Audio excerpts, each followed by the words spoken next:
আগে শুভেন্দু অধিকারী রাজ্যের বিরোধী দলনেতা ছিলেন, এবার তিনি মুখ্যমন্ত্রী হিসেবে বিধানসভায় এলেন। বাংলায় রাজনীতির নতুন অধ্যায় শুরু হলো বুধবার। গত শনিবার মুখ্যমন্ত্রী হিসেবে ব্রিগেডে শপথ গ্রহণ করেছিলেন। এবার বিধায়ক হিসেবে বুধবার শপথ নিলেন মুখ্যমন্ত্রী শুভেন্দু অধিকারী। ভবানীপুরের বিধায়ক হিসেবে বুধবার শপথ গ্রহণ করেন তিনি। শুভেন্দুকে শপথ বাক্য পাঠ করান প্রোটেম স্পিকার তাপস রায়। বিধি দ্বারা স্থাপিত ভারতের সংবিধানের প্রতি আমি অকৃত্রিম নিষ্ঠা ও আনুগত্য পোষণ করিব।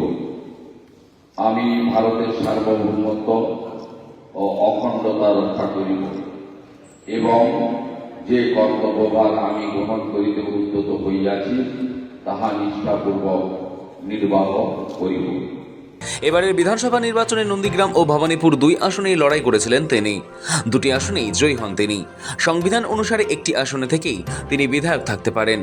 ভবানীপুরের বিধায়ক হিসাবে শপথ নেওয়ার অর্থ নন্দীগ্রাম আসন তিনি ছেড়ে দেবেন। 18তম বিধানসভার প্রথম অধিবেশন ঘিরে বুধবার সকাল থেকেই সাজো সাজো রব ছিল বিধানসভা চত্বরে। নির্বাচনের ফল প্রকাশের পর এই প্রথম নবনির্বাচিত বিধায়করা রাজ্য বিধানসভায় আসেন। লাল কার্পেটে মুড়ে ফেলা হয় চলাচলের রাস্তা।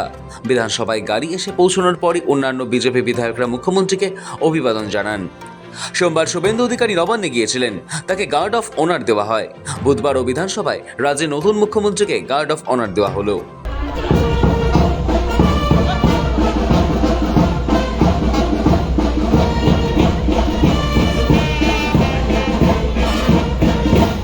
বিধানসভায় পৌঁছানোর পর এক আবেগঘন মুহূর্তের সাক্ষী থাকে রাজ্য রাজনীতি। বিধানসভা ঢোকার আগে জুতো খুলে নতজানু হয়ে প্রণাম, এরপর নিজের ঘরে পুজো। তারপর বিধানসভায় ভবানীপুরের বিধায়ক হিসাবে শপথ নিলেন পশ্চিমবঙ্গের মুখ্যমন্ত্রী শুভেন্দু অধিকারী। প্রধানমন্ত্রী নরেন্দ্র মোদী 2014 সালে বিপুল জনসমর্থন নিয়ে জেতার পর সংসদ ভবনে ঢোকার আগে একইভাবে প্রণাম করেছিলেন। ঠিক একইভাবে বুধবার হাঁটুক মুড়ে প্রণাম করেন শুভেন্দু অধিকারী। এসবের মাঝেই বুধবার সবথেকে বেশি চমক ছিল মুখ্যমন্ত্রীর ঘরে তৃণমূল বিধায়কদের উপস্থিতি। সৌজন্যের খাতিরে হোক বা অন্য কোনো রাজনৈতিক সমীকরণে শুভেন্দুর ঘরে একে একে প্রবেশ করতে দেখা যায় হরিহরপাড়া তৃণমূল বিধায়ক নিয়ামত শেখ, রঘুনাথগঞ্জের তৃণমূল বিধায়ক আখরুজ্জামান এবং সুতির তৃণমূল বিধায়ক ইমানি বিশ্বাসের মতো নেতারা। বিধানসভার অন্দরে শাসক ও বিরোধী শিবিরের এই সৌজন্য বিনিময়ে নজর কেড়েছে উপস্থিত সকলের।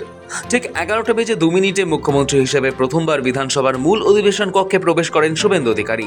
তার সঙ্গে ছিলেন প্রোটেম স্পিকার তাপস রায় এবং রাজ্যের নবনিযুক্ত মন্ত্রী দিলীপ ঘোষ। ঘড়ির কাঁটায় তখন ঠিক 11:04। প্রোটেম স্পিকারের উপস্থিতিতে বিধায়ক হিসেবে শপথ বাক্য পাঠ করেন শুভেন্দু অধিকারী। বিধি দ্বারা স্থাপিত ভারতের সংবিধানের প্রতি আমি অকৃত্রিম নিষ্ঠা ও আনুগত্য পোষণ করিব। আমি ভারতের সার্বভৌমত্ব ও অখণ্ডতা রক্ষা করিব এবং যে কর্তব্যভার আমি গ্রহণ করিতে উদ্যত হইয়াছি তাহা নিষ্ঠাপূর্বক নির্বাহ করিব। মুখ্যমন্ত্রীর শপথ গ্রহণ পর্ব শেষ হওয়ার পর একে একে শপথ নেন মন্ত্রিসভার অন্য সদস্যরা। তালিকায় ছিলেন বর্ষিয়ার নেতা দিলীপ ঘোষ, অশোক কীর্তনিয়া, ক্ষুদিরাম টুডু, নিষেধ প্রামাণিক এবং অগ্নিমিত্রা পল। নতুন সরকারের এই শপথ গ্রহণ অনুষ্ঠানকে কেন্দ্র করে বিধানসভা চত্বরের নিরাপত্তা ছিল চোখে পড়ার মতো।